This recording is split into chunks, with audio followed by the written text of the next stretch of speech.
पोथी टोचू लागली इंद्राणीच्या डोहाला पोथी टोचू लागली. ही ज्ञानोबाची मराठी, तुकोबाची मराठी आपली दोनच विद्यापीठ आहेत, दिव आणि आळंदी.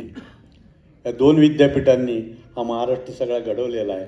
आणि ती जी काही वाचन संस्कृती आपण टिकवणार आहेत का नाही, आचार्य अत्रेयांचं माझ्या लहानपणी मी एकच पुस्तक वाचलं, मी कसा झालो. आणि त्या एका पुस्तकाने मला मुंबईत पाठवलं, एकाच पुस्तकाने.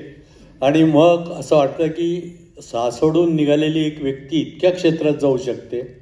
आणि आपण काय इकडे गावाकडे बसलेलो आहोत विचारता, आपण थोडंसं केलं पाहिजे. ते हिमालय एवढे उंच होते, निदान आपण टेकडीपर्यंत पोहोचलं पाहिजे त्या ठिकाणी.